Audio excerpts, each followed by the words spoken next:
Thank you, Mr. Chair. Madam Ambassador, thank you for the meeting yesterday. Appreciate it. In the past, I've asked you about shrimp. To cut to the chase, the EU puts phytosanitary standards upon Indian shrimp, and a lot of those shrimp fail. And so India then dumps them on the U.S. market. They subsidize, et cetera. So we're getting stuff that doesn't pass European phytosanitary standards, that's subsidized, that's dumped into our market, and my shrimpers are hurting upon many other problems that they've had in recent years.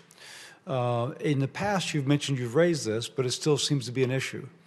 Other agencies such as FDA and are addressing this. Can you speak to what USTR is doing?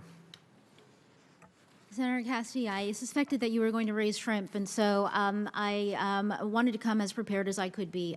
We continue to raise this concern with India. Actually just had an exchange with Senator Cantwell about her concerns with respect to apples and other aspects of our agricultural trade with India.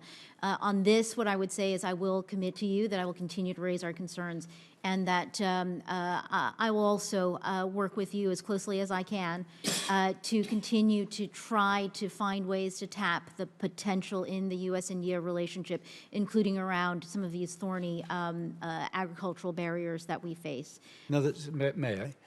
There's nothing like a tariff to get in somebody's, nothing like a hanging to sharpen a person's mind, as Samuel Johnson said, and there's nothing like a tariff to suddenly dislodge a barrier. Is it time to review the tariff schedule on the shrimp that's coming from India? And, why don't we?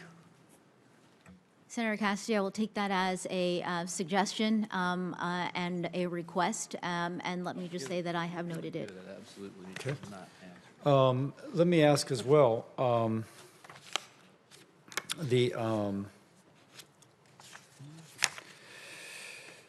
Mexico, under USMCA, they're supposed to be treating our energy producers similarly to their domestic. It's clearly not happening, with specific incidences of where the Mexican government is clearly discriminating against our energy producers. Can you kind of address those issues and how we're trying to get the Mexican government to live up not only to the spirit, but the actual letter of USMCA?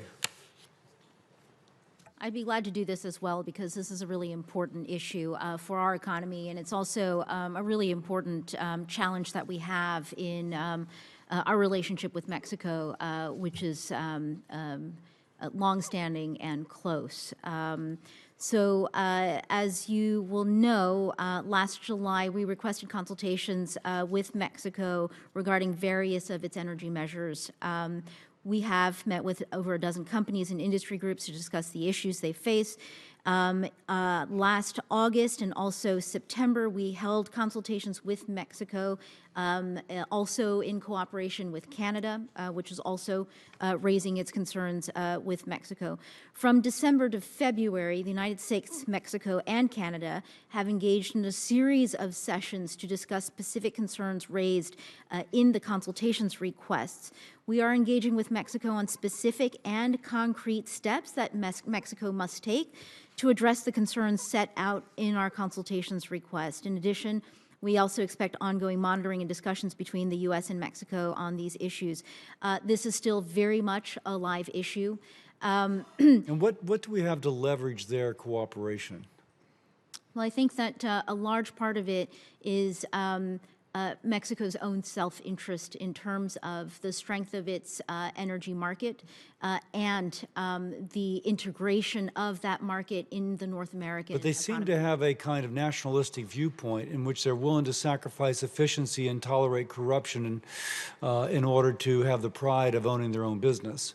It seems to be an ideological viewpoint, in which case it seems like it has to move beyond their apparent self-interest into something which is living up to the letter of the law. Does that sound right? Let me just say that all sounds right to me. And we know that all of the tools in the USMCA are there for a reason. Okay, and lastly, just to build upon our conversation yesterday, any thoughts as to how we can reset or rebalance our trading relationship with China, seeing how they are not enforcing baseline environmental rules, they're polluting the international commons with pollutants flying over into Oregon and other West Coast states, but lowering their cost of manufacturing, incentivizing our manufacturing to move there, hurting our workers. Senator Cassidy, yes, absolutely. Every single day in this job, I'm thinking about China in one way or another in terms of our footprints in the global economy and in terms of how we relate to each other to bring about a better version of globalization. I know that you are a leading thinker on economic policies and tools that we could bring to bear. I am very interested in continuing to work with you on those items and in terms of the way that you see the competition and the way that you think about how we need to move beyond past practices and tools and to evolve and bring about new ones. I look forward to continuing this conversation with you and to working with you. Thank you, Madam Ambassador. I yield.